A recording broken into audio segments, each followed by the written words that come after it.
Hello student, स्वागत है आप सभी का हमारी ऑनलाइन क्लासेज में।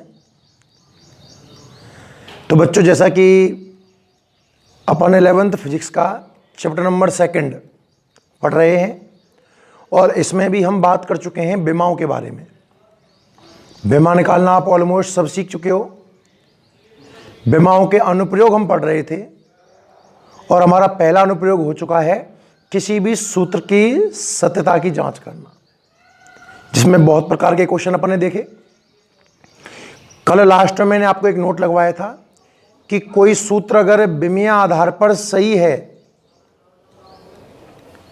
तो वो वास्तव में सही होगा कि गलत होगा आप कुछ खास कह नहीं सकते, पर वास्तव में सही है तो विमीय आधार पर सही होगा ही होगा, क्योंकि इसमें प्रॉब्लम कांस्टेंट की वजह से आ रही थी। भाई कांस्टेंट ही कोई विमा होती नहीं है, तो कांस्टेंट को चेंज कर दें या कांस्टेंट को रिमूव कर दें तब भी विमा से कोई फर्क पड़ेगा ही नहीं ना। तो ये चर्चा मैं आपको कल कर चुका था। उम्मीद करते हैं कि आपको बहुत बढ़िया ढंग से आप समझ रहे होंगे, पूरे वीडियो आप देख रहे होंगे। इसी क्रम में आज हम दूसरा अनुप्रयोग स्टार्ट करते हैं। वेरी वेरी मोस्ट इंपॉर्टेंट है ये। इसका जो दूसरा अनुप्रयोग है उसे हम दो तरीके से लिख सकते हैं। एक तो लिख सकते हैं सूत्र व्युत्पन्न करना। आप देखना, आप कोई भी सूत्र सिद्ध कर सकते हो या आप इसी चीज को क्या कह सकते हो कि विभिन्न भौतिक राशियों में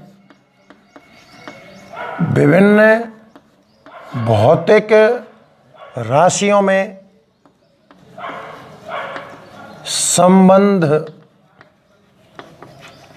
स्थापित करना। एक ही बात है, आपको बहुत सारी भौतिक राशियां दी जाएंगी जिनमें आपको संबंध स्थापित करना होगा, और भौतिक राशियों में संबंधी तो सूत्र कहलाते हैं एक तरीके से।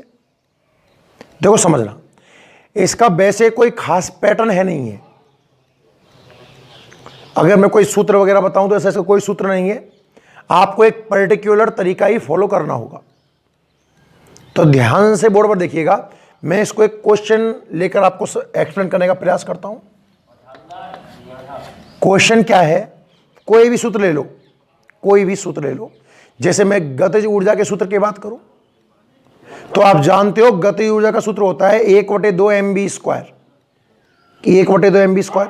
तो उसका क्वेश्चन कैसे आएगा? वो कभी सीधा क्वेश्चन नहीं दे सकता कि गतिज ऊर्जा का सूत्र निकालो, ऐसा नहीं आएगा। क्वेश्चन किस तरीके से आएगा कि किसी, ऐसे लिखो, कोई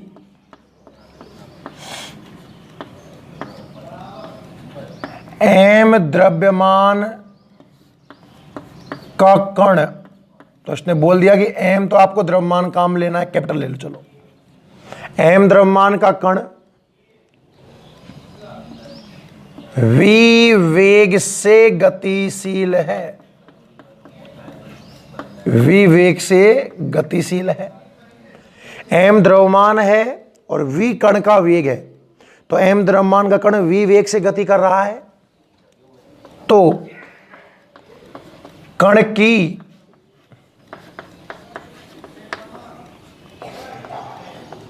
गतिज ऊर्जा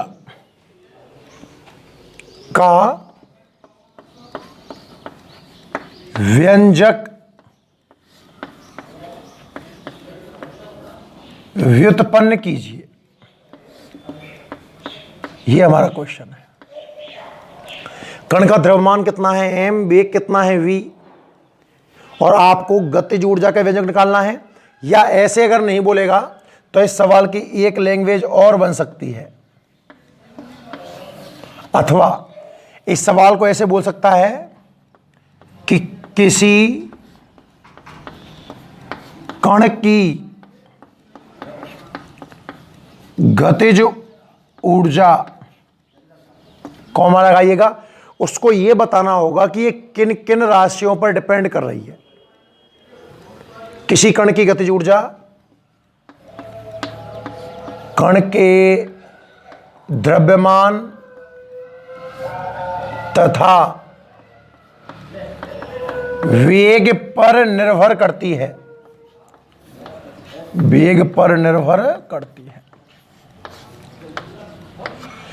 जो गतिज ऊर्जा है वो द्रव्यमान और वेग पर निर्भर करती है, अतः गतिज ऊर्जा का व्यंजक ज्ञात करें। इस टाइप से क्वेश्चन आता है भाई।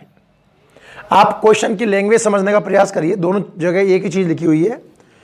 पहले में भी वो यही कहना चाह रहा है कि जो काइनेटिक एनर्जी है वो द्रव्यमान और वेग पर निर्भर कर रही है, तो दोनों बातों का एक ही मतलब है। अब बहुत से बच्चे तो ये कहते हैं सर देखो फिर तो आप क्या सिद्ध करोगे, तो सिद्ध हुआ रखा है।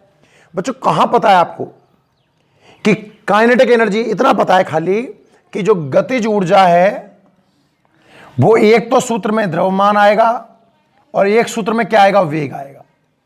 अब ये द्रव्यमान का वेग से गुणा होगा कि द्रव्यमान का वेग में भाग जाएगा कि वेग का द्रव्यमान में भाग जाएगा, किसकी घात 2 होगी किसकी घात 3 होगी, ये तो कुछ पता ही नहीं है। आप देखिए, थोड़ा शांति रखें, बस समझने का प्रयास करें केवल। आप टॉपिक खत्म होते होते आप सब इसमें परफेक्ट होंगे। आप देखना करना कैसे है, इसको ध्यान से देखना। देखो सबसे पहले तो जिन जिन राशियों की चर्चा हो रही है उनकी विमाएं अपन लिख लेते हैं ताकि अपने को बार बार दिमाग नहीं लगाना पड़े। सवाल पढ़ना स्टार्ट किया, किसी कण की गतिज ऊर्जा। गतिज ऊर्जा का प्रतीक बच्चों आप के ही लेते आए हो, याद करो। गतिज ऊर्जा को आप इंग्लिश में क्या बोलते हो, काइनेटिक एनर्जी। और जब भी कोई एनर्जी की बात आती है उसकी विमा कितनी आती है, m1L2 T-2। विमा कितनी आती है, m1L2 T-2। गतिज ऊर्जा के बाद कण का द्रव्यमान आया है, कैपिटल M ले लीजिए, और द्रव्यमान की विमा शॉर्ट में लिख दूं मैं m1, पूरा लिख दो m1L0 T0, कोई मतलब नहीं उस चीज से। फिर वेग आया है मतलब v, और इसकी विमा होगी साहब L1 T-1। जितनी राशियों की चर्चा हो ना सबकी विमा पहले लिख लो, क्योंकि बार बार आप विमाओं पर आपका फोकस जाएगा, सवाल कहीं गलत हो जाए। ये ना लिखोगे तब भी काम चल जाएगा हमारा। तो अब ध्यान से सुनना, ये मेन लाइन है। आपको सवाल में ऐसी फीलिंग आनी चाहिए कि एक राशि कुछ अन्य राशियों पर निर्भर कर रही है। बस सवाल की थीम यही है। यहां पर कोई सा क्वेश्चन पढ़ लो आप, चाहे पहला चाहे दूसरा। पहला बोल रहा है m द्रव्यमान का कण है, वेग उसका b है, गतिज ऊर्जा का व्यंजक निकालो। जिसका व्यंजक निकालना होता है उसकी डिपेंडेंसी देखी जाती है कि वो किन किन चीजों पर डिपेंड कर रहा है। या दूसरा पढ़िए कि कण की गतिज ऊर्जा द्रव्यमान वेग पर डिपेंड करती है, गतिज ऊर्जा का व्यंजक निकालो।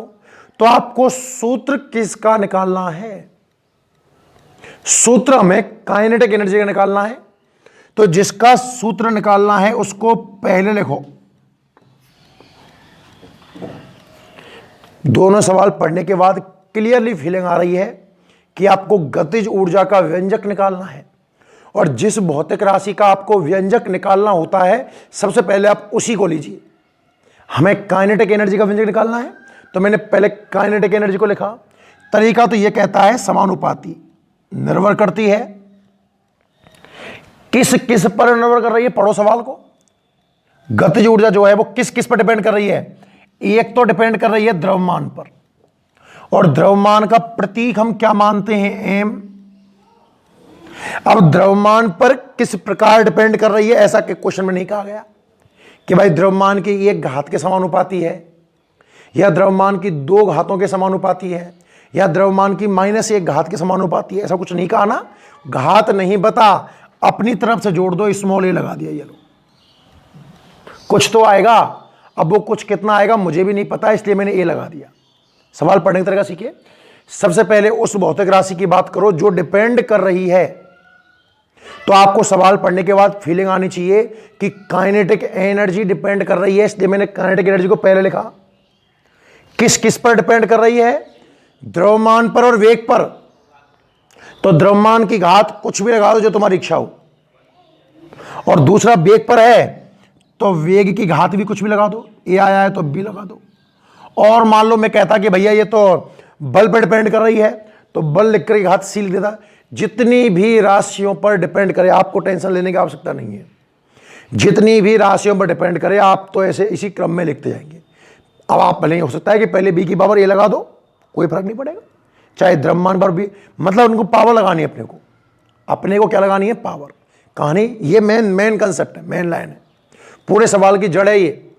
डिपेंड कौन कर रहा है, गतिज ऊर्जा डिपेंड कर रही है, किस पर डिपेंड कर रही है, द्रव्यमान पर और वेग पर डिपेंड कर रही है।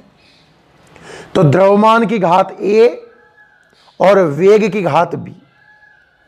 और अगले स्टेप में बच्चों kinetic energy is equal to, जब समानुपाती को हटाकर बराबर लगाते हैं ना, तो फिजिक्स का नियम है कि एक कांस्टेंट साथ में आता है। कहीं भी पूरी फिजिक्स में जब भी आप समानुपाती या व्युत्क्रमानुपाती का चिन्ह हटा करके बराबर काम में लोगे तो एक कांस्टेंट संख्या आएगी। मुझे नहीं पता यहां क्या आने वाली है, कि कुछ भी कांस्टेंट मान लिया मैंने, एम की पावर ए और बी की पावर बी। उम्मीद करता हूं कि यहां तक आप लोगों को समझ में आ गया होगा। बस गलती जो होनी है वो यहीं तक होनी है भाई, आगे तो सिंपल मैथमेटिक्स है। कहानी समझ में आई आप लोगों को? आपको क्वेश्चन पढ़ करके ये अर्थ निकालना है कि कौन सी भौतिक राशि किन किन राशियों पर डिपेंड कर रही है। अब ये सवाल पढ़ा, ये सवाल पढ़ के मुझे समझ में आया कि गतिज ऊर्जा डिपेंड कर रही है और किन किन राशियों पर, तो द्रव्यमान और वेग दिखा, तो मैंने गतिज ऊर्जा समानुपाती द्रव्यमान की घात एक, v की घात b और कोई राशियां होती इसी क्रम में इनको पूरा कर देते। कहानी को आगे बढ़ाते हैं। सबकी विमाएं जमा दो जिसकी आप जानते हो। पहले काइनेटिक एनर्जी के पास गए, आपको पता है बच्चों कि जो ऊर्जा है, ऊर्जा भले कोई सी हो, गतिज हो, स्थितिज हो, कार्य हो, सबकी विमा कितनी आती है, m1 L2 T-2। और इसीलिए मैंने विमा पहले लिख भी लिए हैं, आप यहां से जमा दो, बराबर बराबर जमाओ। के एक कांस्टेंट संख्या है, गणित की संख्या रहेगी जैसे 2, 3, 5 जो भी रहेगा। और आपको पता है कि इन अंकों की कोई विमा नहीं होती, तो इस के की कोई विमा नहीं होगी, पहली बात। तो दूसरी बात, m के पास गया, m किसका प्रतीक माना है, द्रव्यमान का, और द्रव्यमान की विमा कितनी है, m1, m की विमा m1, घात जो है ऊपर लगेगी। फिर वेग के पास गए, भाई बता कि तेरी विमा कितनी है, तो वेग की आई L1T-1, L1T-1 की घात b। क्लियर है? अब इसको ब्रैकेटों को खोल के देखो ध्यान से, m की पावर 1, L की पावर 2, T की पावर -2, इसमें तो कोई दिक्कत है ही नहीं है। यहां देखो ध्यान से, m की पावर आ जाएगा a, डबल पावर गुणा होती है, m की पावर 1 की पावर a डबल पावर गुणा होगी, a का 1 से मल्टीप्लाई करूंगा a आएगा। l की पावर कितनी आ जाएगी v, और t की पावर कितनी आ जाएगी -b। ये समझ में आया? तुलना करो, ये ध्यान सुनना भाई, जब दोनों पक्ष बराबर हैं तो दोनों साइड की विमा बराबर होना अनिवार्य है। यहां तुमने m की घात देखी कितनी आई है 1, और यहां तुमने m की घात देखी कितनी आ रही है a, और अगर दोनों पक्ष बराबर हैं, दोनों घातों का बराबर होना जरूरी है बच्चों। तो आप देखोगे कि सर a की वैल्यू तो कितनी आ गई है 1, तुलना कर रहा हूं मैं घातों की, इधर m की घात उधर m की घात, तो उस साइड में m की घात कितनी है a, और इस साइड में m की घात कितनी है 1, मतलब a का मान कितना आ जाएगा, 1 आ जाएगा। अब l को देखिए, इस पक्ष में l की घात कितनी है v, और यहां l की घात कितनी है 2, और दोनों पक्ष बराबर हैं। इसका मतलब v की वैल्यू कितनी आ गई 2। देखो एक बात और बताऊं मैं, इस सवाल में तो ए और बी बड़ी आसानी से आ गए क्योंकि हमने पहला ही सवाल बड़ा इजी लिया है। अब जब आप आगे क्वेश्चंस देखोगे ना तो हो सकता है कि ए और बी के बड़े बड़े समीकरण मिल जाएं, तो आपको समीकरण सॉल्व करके कैसे भी करके आपको तो स्मॉल ए जो भी आपने पावर लगाई होगी, यहां ए और बी लगाई है तो ए और बी आएंगी, इनकी वैल्यू निकालनी है। तीसरी टी की तुलना करना ही बेकार है क्योंकि ए और बी दोनों मान मिल गए और करोगे तब भी इन्हीं में से एक मान प्राप्त होने वाला है। टी की घात माइनस बी, टी की घात -2, माइनस से माइनस कट जाएगा तो बी का मान कितना आएगा, 2 आएगा। ये बात समझ में आई। 2-3 इंपॉर्टेंट बातें सूत्र में, एक तो ये वाला लिखना और दूसरा इन ए और बी के मान निकालना। अब आप ए और बी के मानों को यहां जमा दीजिए, जमाना बच्चों। अतः काइनेटिक एनर्जी बराबर के तो कांस्टेंट है, ये रहेगा ही रहेगा, m की घात a का मतलब 1 है, और v की घात v यानी कितनी, 2। तो आपका जो सूत्र निकल करके आया काइनेटिक एनर्जी का वो आया kmv²। और आप काइनेटिक एनर्जी का सूत्र क्या जानते हो पढ़ना, हाफ mv²। कुछ कुछ थीम तो बन गई। विमाओं की ये कमी है कि आप कांस्टेंट की वैल्यू नहीं निकाल सकते, ये सबसे बड़ी कमी है। पिछले सूत्र में भी जो प्रॉब्लम आ रही थी वो कांस्टेंट में ही आ रही थी ना, क्योंकि जब आप सूत्र सिद्ध कर रहे थे तो कांस्टेंट बदलने से विमाओं से कोई फर्क ही नहीं पड़ता है। अरे कांस्टेंट की विमा होती ही नहीं है, तो बदलो मत बदलो, लगाओ मत लगाओ, उससे कोई फर्क नहीं पड़ेगा। इसमें भी यही प्रॉब्लम है कि आप कभी भी कांस्टेंट की वैल्यू नहीं निकाल सकते। इसलिए या तो आपको सवाल में कांस्टेंट दिया जाएगा, जैसे कि सवाल में मैं एक स्टेप और जोड़ दूं कि कांस्टेंट अगर कहीं आ जाए के, उसको आपको 1/2 लेना है। अब मैं परफेक्ट आंसर निकाल सकता हूं। के की वैल्यू पुट करके देखना, तो जो काइनेटिक एनर्जी आएगी वो आएगी हाफ mv²। कहानी समझ में आई। तो विमाओं की अगर सीमा बंधन पढ़ेंगे हम लास्ट में, जब विमा खत्म हो जाएंगी जब, तो आपको वहां एक पॉइंट तो क्लियर हो गया अच्छे से कि कांस्टेंट की वैल्यू हम विमाओं से नहीं निकाल सकते। उम्मीद है आपको एकदम सूत्र ढंग से समझ में आ गया होगा, है ना। बस 2-3 बातें देखनी होती हैं, कैसा भी सूत्र सिद्ध कर लेना आप। बहुत सारे क्वेश्चन करेंगे अपन कि ऐसी कौन सी भौतिक राशि जो डिपेंड कर रही है, और इसकी एक टेक्निक भी है कि जिसका सूत्र सिद्ध करवाए वो डिपेंड करती है। तो जिसका सूत्र निकलवा रहा है उसको पहले लिखो, जिन जिन पर डिपेंड कर रहा है क्रम से लिखते जाओ, घात ABC लगा करके बराबर लगा दो, एक कांस्टेंट के आ जाया करेगा। के की वैल्यू आप कभी नहीं निकाल पाओगे, प्रश्न में देनी पड़ेगी उसको। सारी विमाएं जमा देना, तुलना कर लेना और पावर निकाल लेना जो भी आपने लगाई है, वैल्यू वापस पुट करना, अपना आंसर आ जाएगा। क्लियर है। तो एक बार तो आप ये क्वेश्चन नोट करिए, एक आध 2 क्वेश्चन मैं कराता हूं, फिर आप चाहे जो क्वेश्चन कर लेना, ठीक है ना। नोट करो।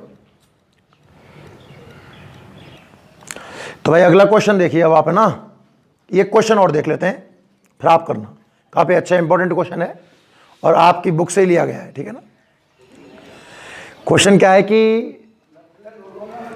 एक सरल लोलक है, पेंडुलम, पेंडुलम देखा है ना, घड़ी में लगा होता है ना। मतलब एक धागा लें और उस धागे में एक हल्का सा द्रव्यमान बांध दें तो वो पेंडुलम बन जाएगा भाई, ठीक है ना। क्वेश्चन ये कहता है कि एक सरल लोलक का आवर्तकाल, आवर्तकाल मतलब कैपिटल T टाइम है, वो उसके द्रव्यमान, लंबाई और गुरुत्वीय त्वरण पर निर्भर करता है। सूत्र की स्थापना हमें करनी है, देखना ध्यान से। सबसे पहले क्वेश्चन में जिन जिन राशियों की चर्चा की गई है उन पर फोकस करो। सबसे पहला नाम आया है आवर्तकाल का, आवर्तकाल का। तो आवर्तकाल का जो प्रतीक होगा वो कैपिटल T रहेगा।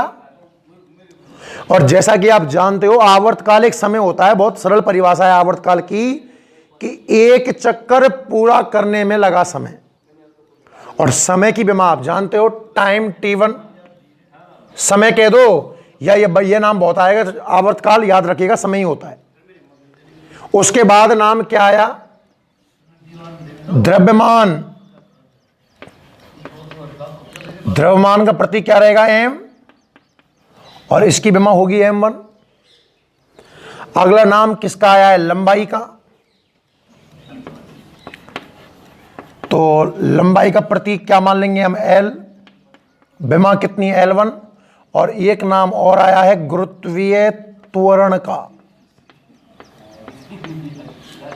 स्मॉल जी। और त्वरण की विमा L1T-2। ये कहानी समझ में आई? ये केवल आपके हेल्प के लिए है। अगर आपको डायरेक्ट याद रह जाए तो लिखने की कोई जरूरत है नहीं है, ना रहे तो लिख लेना, आपको सवाल इजी लगेगा। अब आप इस सवाल की लैंग्वेज पढ़कर मुझे तो केवल इतना बता दें कि आपको सूत्र किस भौतिक राशि का निकालना है। पढ़िए ध्यान से, ध्यान से पढ़ो और ये देखो कि जो ये व्यंजक सूत्र की स्थापना करवा रहा है, साफ नहीं बोला इसने अब की बार, वो हमें कौन सी भौतिक राशि का सूत्र निकालना है? आवर्तकाल का निकालना है कि द्रव्यमान का निकालना है कि लंबाई का निकालना है या गुरुत्वीय त्वरण का? भाई चार नाम में से कोई एक नाम आने वाला है। तो जब आप सवाल पढ़ोगे तो देखो फीलिंग लोगी ये कि सरल लोलक का आवर्तकाल, आवर्तकाल की बात करिए और वो उसके द्रव्यमान, लंबाई और त्वरण, मतलब जो आवर्तकाल है वो उसके द्रव्यमान पर डिपेंड करता है, आवर्तकाल उसकी लंबाई पर डिपेंड करता है और आवर्तकाल त्वरण पर डिपेंड करता है। मतलब डिपेंड कौन कर रहा है? आवर्तकाल। तो सबसे पहले बात आप यहां लिखिएगा, आवर्तकाल समानुपाती है किस किस चीज, किस किस पर डिपेंड कर रहा है? द्रव्यमान की घात ए, लंबाई स्मॉल एल ले लो, लंबाई का प्रतीक है ना, बेमा कैपिटल एल हो जाएगी। लंबाई का प्रतीक एल, इसकी घात बी, और त्वरण है गुरुत्वीय त्वरण स्मॉल जी होता है कि घात सी। यहां तक कहानी समझ में आई ना? जो डिपेंड कर रहा है वो पहले, जिस पर डिपेंड कर रहा है वो बाद में, और क्रम से घात ए बी सी लगाते जाइए। अगला स्टेप क्या रहेगा? बराबर कांस्टेंट काम में क्या आएगा? उम्मीद है यहां तक आपको समझ में आ गया होगा। अब केवल आपको स्मॉल विमाओं की हेल्प लेते हुए स्मॉल ए, स्मॉल बी, स्मॉल सी की वैल्यू निकालनी है। और जब स्मॉल ए, स्मॉल बी और स्मॉल सी ज्ञात हो जाएगा तो उसे इस सूत्र में जमा देंगे, आपका आंसर आ जाएगा। ठीक है? तो स्मॉल ए, स्मॉल बी, स्मॉल सी निकालने के लिए हमें विमाओं की हेल्प लेनी पड़ेगी। तो आप जमाओ, विमाएं जमाओ। यहां टाइम है ना टी, तो टी की विमा कितनी है? T1। मैंने आपको बताया कि कांस्टेंट तो विमाहीन राशि होती है, अंक तो विमाहीन होते हैं, इनकी कोई विमा नहीं होगी। एम द्रव्यमान की M1 की घात ए, लंबाई L1 की घात बी, और त्वरण L1T-2 की घात सी। थोड़ा ब्रैकेट खोलें तो ये T1, यहां देखो m की घात कितना आएगा? a, क्योंकि m की घात 1 की घात a डबल घात मल्टीप्लाई होगी आपस में। l की घात 1 इंटू वी कितना आएगा? v। l की घात देखो यहां से कितना आएगा? c, और t की घात आएगा -2c। यहां तक बात समझ में आई? थोड़ा ढंग से लिखो ना इसको। ये T1 है ना, तो इसको M0 L0 T1 लिख दो। इस पक्ष की बात करें तो m की घात कितना आ गया? a, m की घात a है ना। l ढूंढा तो देखो l की घात b ए रहा और l की घात c ए रहा, तो टोटल l की घात क्या बनेगा बच्चों? b प्लस सी, b प्लस सी। सही है? और t की घात कितना है? -2c। यहां तक की कहानी आप सभी लोगों को समझ में आ जानी चाहिए। कोई बड़ी बात नहीं की यहां तक हमने, केवल ये देखा कि कौन कौन सी भौतिक राशियों पर चर्चा हो रही है, उन सब की विमाएं आपकी हेल्प के लिए लिखी है मैंने केवल। अगर आपको लगे कि विमाएं हमें याद है इन सब की, तो आप डायरेक्ट इन चीजों को हटा सकते हो, है ना। बस केवल आपको इतना पकड़ना है कि सूत्र किसका निकालना है। तो लैंग्वेज में क्लियर नहीं कहा, लेकिन हमने ये समझा कि हमें टी का सूत्र निकालना है, तो ये लाइन समझ में आनी चाहिए, सबसे इंपॉर्टेंट स्टेप है। अब तो ए बी सी निकालना है, तुलना करो, आंसर आ जाएगा, कोई बड़ी बात नहीं है। तुलना करने पर, तुलना करिए भाई, यहां m की घात कितना है a और यहां m की घात कितना है 0। घातों की तुलना करोगे, दोनों साइड m की घात m के बराबर होनी चाहिए, l की l के, t की t के। तो यहां से घात कितनी आई a और यहां से घात कितनी आई 0। a का मान तो कितना आ गया 0। l की घात कितना है भाई साहब b प्लस सी और इधर l की घात कितना है 0। अभी b या c होना चाहिए तभी तो आंसर निकलेगा। और t को जरा ध्यान से देखो तो इधर t कितना है -2c, इधर कितना है 1। तो यहां से c की वैल्यू आ गई -1/2। c की वैल्यू यहां जमा दी जाए, v -1/2 बराबर 0। तो v की वैल्यू कितनी आ गई 1/2। a की वैल्यू आ गई 0, b की वैल्यू आ गई 1/2 और c, देखो तुलना करके कैसे भी करके आपको a b c निकालना होगा, सिंपल मैथमेटिक्स है। और अब इन a b c को उठाकर इस सूत्र में जमा दो। तो यहां से जो सूत्र निकलेगा t की पावर 1 का मतलब t ही होता है, t तो ये तो है, t is equal to constant, मैंने कहा आप निकाल ही नहीं सकते विमाओं से, m की घात a और a की वैल्यू कितनी आई है 0, l की घात b और b कितना है 1/2, g की घात c और c कितना है -1/2। समझ में आया? थोड़ा और आगे बढ़ा जाए अगर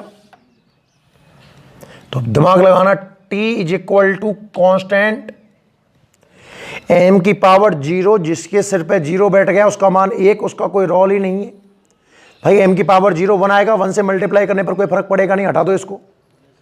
तो l की पावर कितना बच गया 1/2। और सुनो ध्यान से, जो घातें नेगेटिव में, अगर इसको नीचे ले जाऊं मैंने कहा ना आपको, जब भी कोई चीज आप अंश से हर में या हर से अंश में लेके जाओगे तो उसका चिन्ह बदल जाएगा बच्चों। तो जितनी भी घात नेगेटिव है सबको नीचे ले जाया करो। g की घात -1/2 है, अगर इसको मैं नीचे ले जाऊं तो क्या g की घात +1/2 आ जाएगा? क्या सूत्र आया भैया? t is equal to k। क्या आप l/g की पावर 1/2 लगा सकते हो क्या भाई? l की घात भी 1/2 है, नीचे g की घात भी 1/2 है, तो संयुक्त रूप से इस घात को 1/2 लगा दें। और घात 1/2 का मतलब क्या होता है? Under root. तो इसको अंडर रूट में लिख दें l/g, ये हमारा आंसर है। पर अगर किसी को पूरा आंसर चाहिए भाई, k नहीं पता ना, तो इसको प्रेस्ट में देना होगा कि k बराबर 2π है, याद रखना। और जब k का मान 2π जमाओगे तो 2π अंडर रूट l/g।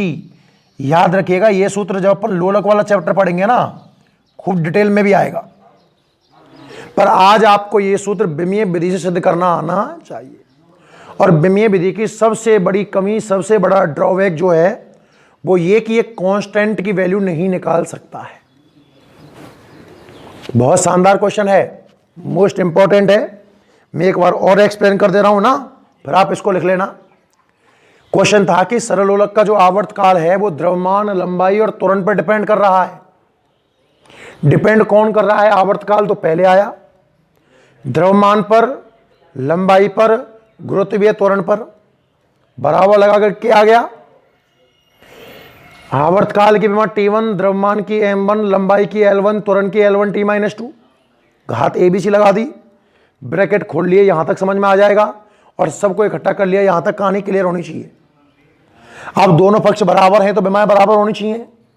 m की पावर a यहां 0 तो a का मान 0, l की पावर b प्लस सी यहां 0 तो b प्लस सी का मान 0, t की पावर -2c यहां 1 तो c का मान निकाल लिया, b का मान निकाल लिया, a b c उठा करके वापस जमा दिए इस सूत्र में। पावर नेगेटिव में देखिए नीचे ले गया, संयुक्त रूप से हाफ लगा दिया, अंडर रूट लगा दिया और आपका आंसर आ गया। t is equal to 2π under root l/g is your right answer. उम्मीद करता हूं बच्चों बहुत ढंग से आपको समझ में आ गया होगा, है ना। अब आप इसे नोट करें, अब आप इसे नोट करें। एक बार भैया सेल्फ प्रैक्टिस करके जरूर देखा करें ना, क्योंकि आप प्रैक्टिस करके देखोगे ना तो आपको ठीक फीलिंग आएगी। अगला क्वेश्चन नोट कर लो जल्दी से इसको, चलो जल्दी करो। और कुछ अच्छे अच्छे क्वेश्चन देखें।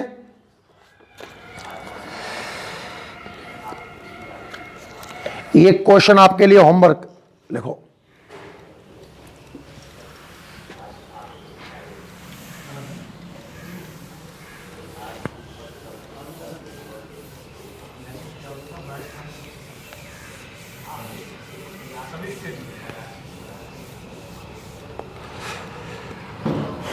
आपके लिए होमवर्क क्या है?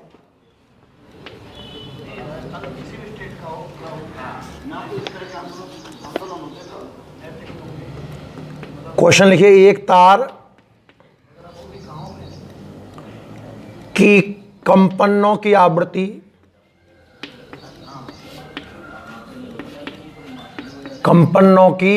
आवृत्ति स्मॉल एन, कॉमा लगाइए, जो आवृत्ति है ना वो स्मॉल एन लिया गया है।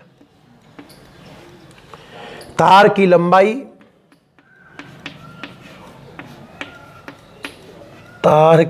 लंबाई यानी कि एल,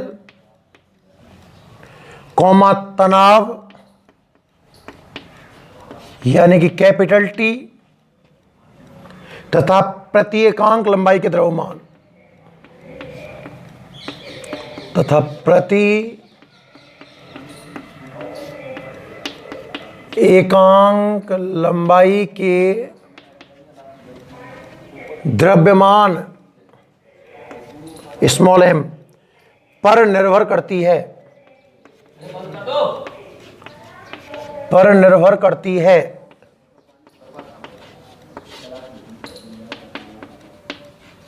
विमीय विधि से सूत्र व्युत्पन्न करो। यह क्वेश्चन है भाई, विमीय विधि से सूत्र। अच्छा, कांस्टेंट की वैल्यू मैं आपको दे दूं क्या? कांस्टेंट जो निकल करके आएगा उसकी वैल्यू 1 लेनी है आपको। कांस्टेंट की वैल्यू, या कांस्टेंट को चलो के ही लिख देना, आप तो 1 मत लिखना, के ही लिख देना। मैं आपको विमाएं सारी बता दूं। जो आवृत्ति है, मैंने कल भी एक क्वेश्चन बताया था आपको शायद, आवृत्ति की जो विमा रहेगी, आपके लिए हिंट लिख रहा हूं भाई ना, वो रहेगी t-1, क्योंकि आवृत्ति समय का व्युत्क्रम है, समय की t1 तो उसके व्युत्क्रम की t-1। लंबाई की आप जानते हो L1, नहीं लिख रहा हूं मैं। तनाव बल को बोलते हैं भाई, याद रखिएगा, तनाव बल, टेंशन बल को कहा जाता है। इसकी M1 L1 t-2 होगी, बल की आप जानते हो। और इसकी चर्चा मैंने कल की थी, एकांक लंबाई का द्रव्यमान स्मॉल m, इसकी विमा क्या होगी? M1 L-1। आपको सूत्र आवृत्ति का निकालना है, और जो सूत्र निकल करके आएगा, वो सूत्र क्या निकल करके आएगा? N = K/L √T/m।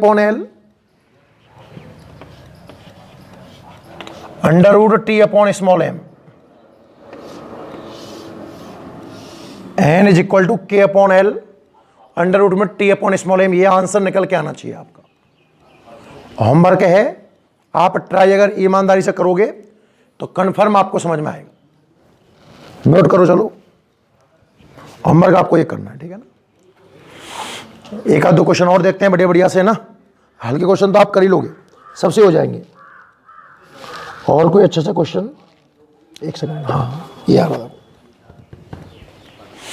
ये हो जाएगा ना आपसे, करके जरूर देखिएगा भाई अच्छे से ना। नेक्स्ट क्वेश्चन, एक क्वेश्चन और देखिए। क्वेश्चन क्या है कि छोटी द्रव बूंद, क्वेश्चन है एक छोटी पानी की बूंद है, द्रव की बूंद है, द्रव बूंद के पृष्ठ तनाव के कारण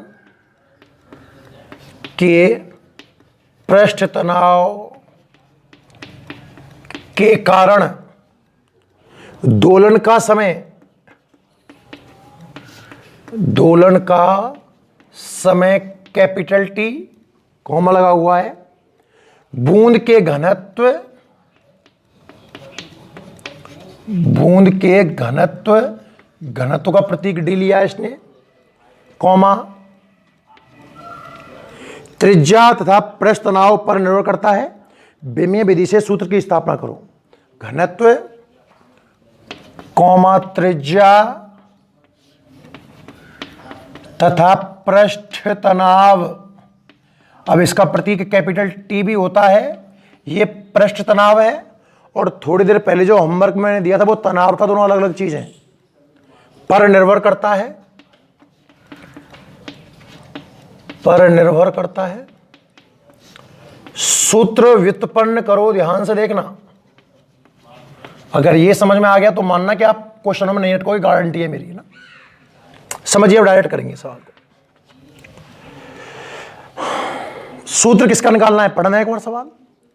एक छोटी द्रव बूंद के पृष्ठ तनाव के कारण, पृष्ठ तनाव को नहीं निकालना है, पृष्ठ तनाव तो कारण है किसी चीज का।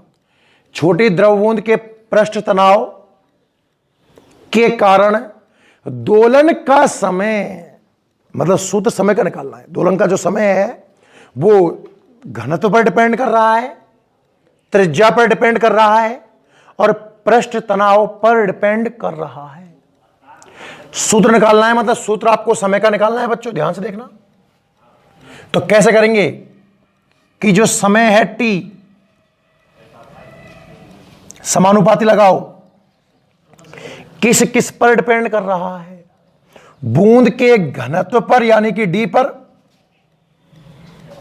इसकी घात ए लगा दो, आगे बढ़ो। त्रिज्या पर, यानी कि आर की घात बी, और पृष्ठ तनाव एस लेना है की घात सी। अगले स्टेप में आप बराबर लगाओगे, कांस्टेंट लगाओगे, डी की पावर ए, आर की पावर वी, एस की पावर सी। यहां तक कहानी समझ में आई सबको? अरे ये सवाल पढ़ के ना आपको ये तो फीलिंग लानी पड़ेगी कि आपको सूत्र किसका निकालना है। तो इस सवाल को पढ़ के मुझे ऐसा लगा कि मुझे समय का सूत्र निकालना है, इसलिए मैंने पहले समय को रखा।